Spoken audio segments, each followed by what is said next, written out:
Good afternoon. Thank you so much for joining us. I'm Stefania Jimenez with your 4 p.m. KSAT Plus News update, which we will begin with breaking news. A grand jury has now indicted a man for murdering his wife. Brad Simpson's indictment, that's who we're talking about, came just before 3 o'clock this afternoon, and he was indicted on murder, tampering with evidence with the intent to impair a human corpse, aggravated assault with causing serious bodily injury, and also tampering with physical evidence with intent to impair.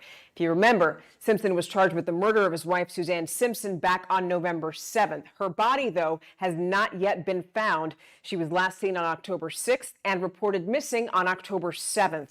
Simpson had a hearing scheduled for Monday, but because of that indictment, that hearing is no longer happening. Now we want to give you a live look outside with our roads, since I'm sure that you're getting ready to wrap up your workday. That's 281 at Sunterra Boulevard. Not too shabby right now. Let's take a look at some more. That's 281 at Marshall Road. Also looking nice and clear at this time. And that's I-35 at Evans Road. Okay, that looks a lot busier at this hour because there's so much construction in that area, but traffic is still flowing. And then there's 281 at Redland Road, which is fine. And there's 35 at Schertz Parkway, also flowing smoothly. All right, so now we'll go here. You know, some people did get sprinkles earlier today. Meteorologist Justin Horn is here to tell us if there's more rain on the way. We had a few showers this morning, all of them pretty light, but made for a wet commute on your Tuesday. We're still getting a few showers here and there, but I think as the afternoon wears on, we're going to see a little bit less in the way of rain. And if we do see anything at all, it's going to be really, really light stuff. But the Futurecast still continues to show some of this light activity moving through even into the afternoon. And then I think tonight, as we get a little more moisture, we should see some drizzle, some light rain redevelops. That could mean a slightly wet commute for your Wednesday morning as well. This is not the kind of rain that's going to fill up your rain gauge, but just, you know, kind of damp weather. And then by the afternoon, tomorrow, clouds will hang, but we'll see the rain get out of here, and temperatures will still stay on the cool side.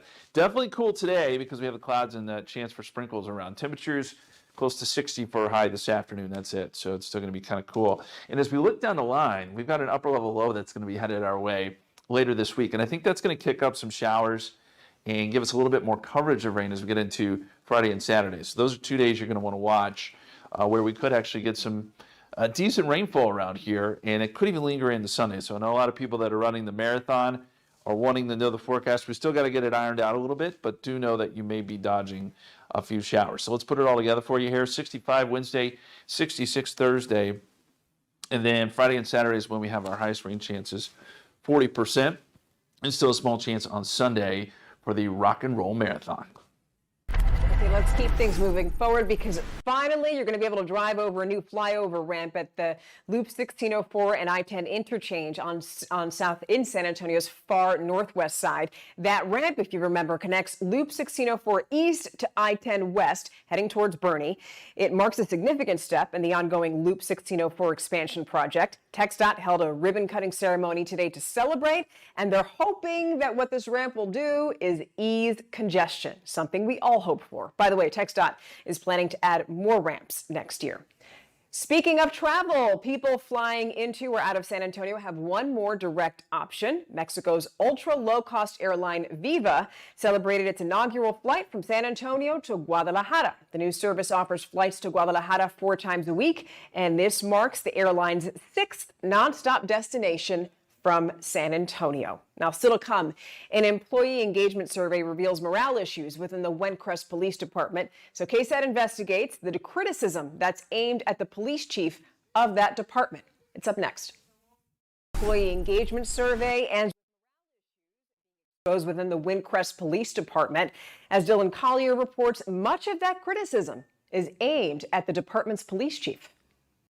And at some point, if issues are not addressed, there may not be much of a department to work for the residents. Ego, control, poor leadership. These 2 Windcrest Police Department employees requested that we conceal their identities so they could speak freely about Police Chief Jimmy Cole. They were among the nearly 70 city staffers this summer asked to complete an employee engagement survey. Windcrest's overall rating, according to a summary of the results obtained by KSAT Investigates, was among the bottom 5% ever recorded by the company hired to conduct it. Among the key findings, a strong dissatisfaction with some leaders, especially the police chief. The organization's culture is weak, and the police department's culture is highly toxic. Because it's the truth. Officers who spoke with KSAT complained of not being provided the proper equipment to do their job safely, and described, for example, having to buy radar gun remotes with their own money so they could actually monitor the speed of motorists while they are on patrol. Cole, who was promoted to the position after the previous chief left in late 2022, was characterized by officers we spoke with as running the department through intimidation, like this defamation policy, which states members of the department can be disciplined up to termination for criticizing or ridiculing the agency and its administrators. If I could quote him, it would be, "I'm the chief and they're going to do whatever the F I want." And if that doesn't say enough about his leadership style. After KSAT Investigates reached out to Chief Cole for an interview, an attorney representing Windcrest told us issues collateral to the survey prevented the chief from sitting down with us. Cole, in a written statement, said he does not believe he's ever made a comment like that, and that he doesn't manage the department through intimidation, but rather through a collaborative approach, telling us he's had officers who believed they were above the rules or that they didn't apply to them. I am shocked and appalled.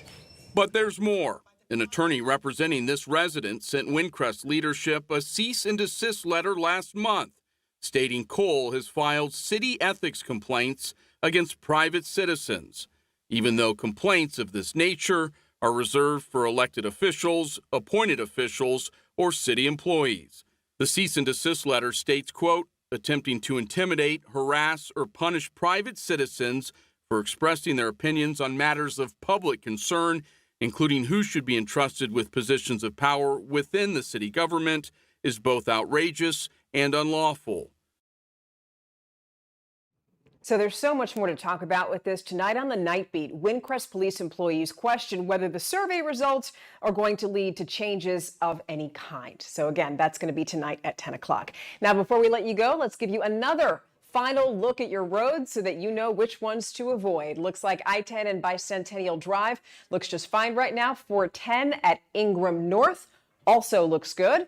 And we have 410 at Evers, which, starting to pick up a little bit, but not too bad. And then we have one more, which is 281 at Redland Road, also looking nice and smooth at this hour. Thank you so much for watching this KSAT Plus News Update. And just a reminder, you can also watch KSAT News at 5 right here on the KSAT Plus app. You just stay right there. It starts at 5 o'clock. Thank you.